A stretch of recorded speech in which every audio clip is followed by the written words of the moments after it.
Yeye huyu ametutengea shafti kubwa hapa mbele yetu.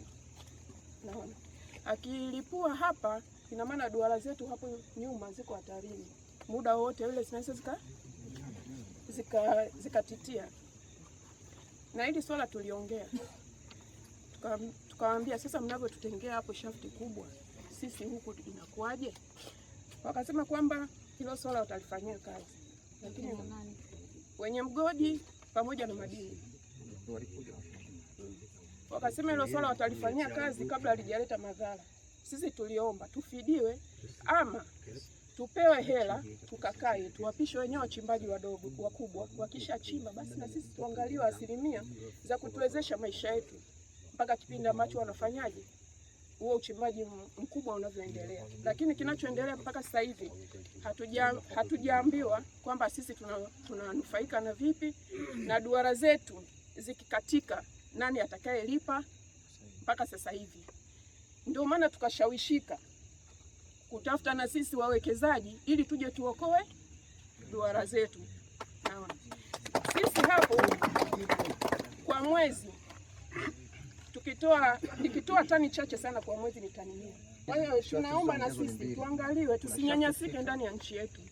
Hawa walikuja wakatukuta, ndio maana wakashawishika kuja hapa. Lakini mbona maeneo yako mengi sana, kwa nini wasiende kule? Ni kwa sababu hawajaona chochote. Sisi tunaomba kama wenyewe wanahisi kwamba watakutana kule chini wote wenye nguvu, watufidie. Yeye kama hataki wawekezaji wengine, tukae chini tupige hesabu, tukilizika tumwachie eneo lote, sisi tuende tukaangalia kwingine.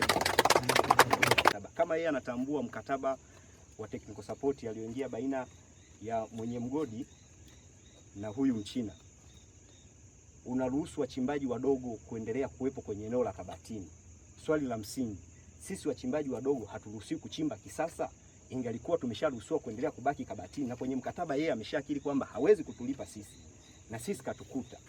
Ina maana kwamba sababu mambo yanabadilika, aidha sisi tunaweza tukapata support kutoka nje ama ndani tukaendeleza zile shafti zetu, kwamba sisi haturuhusiwi kuchimba kisasa. Kwanza nataka niseme ni jukumu letu sisi kama serikali kulinda wawekezaji wanapokuwa katika maeneo yetu, kwa sababu wawekezaji pia hawa wanalindwa kwa mujibu wa sheria, na tumekuwa tukiwakaribisha wilaya yetu ya Mpanda wawekezaji kuja, kwa sababu kuna fursa nyingi, haswa hii fursa ya madini ambayo kwa sasa hivi inakuwa kwa kasi kubwa.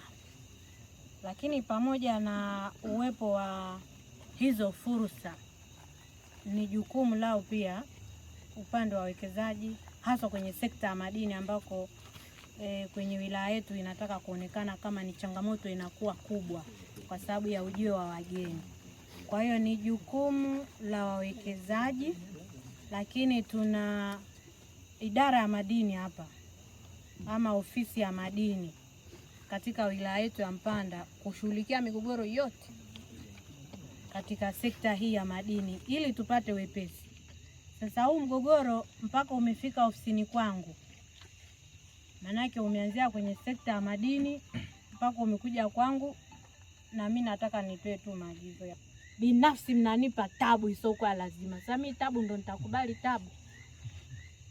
Na mimi siwezi kubali tabu.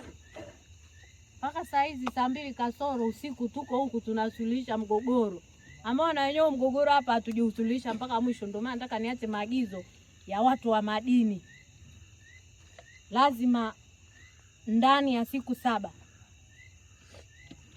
huu mgogoro muumalize wenyewe, kwa sababu wakati mnakuja kukagua leseni kuingia kwenye technical support mlikuta kuna wachimbaji wadogo ambao wanachimba na wengine wana mikataba. Kwa hiyo ilikuwa jukumu lenu kujua hawa wenye mikataba wanamalizanaje na mwenye leseni kabla ya kuingiza kitu kingine. Kwa hiyo mimi natoa siku 7. Watu wa madini mje mjifungia hapa, tafuteni na wataalamu wengine mnaoweza kuwatafuta. Mkihitaji msaada wa mwanasheria au mwanasheria mnao wenyewe kwa ajili ya kuja kutafsiri vizuri hapa na kuleta utulivu, na hasa mzingatie masuala ya kiusalama ambao wananchi wetu pia wamesema kwamba mashimo huko yanaanguka. Siku yameangukia watu itakuwa ni hatari, kwa sababu itakuwa ni kosa la kiuzembe. haitakuwa bahati mbaya. Kwa hiyo siku 7 watu wa madini mmalize huu mgogoro, na kadiri mtakavyoendelea kuweka basi ndio hivyo hivyo mambo yataendelea kusimama, kwa sababu hizo siku 7 hakuna chochote kitafanyika hapa mpaka mkubaliane.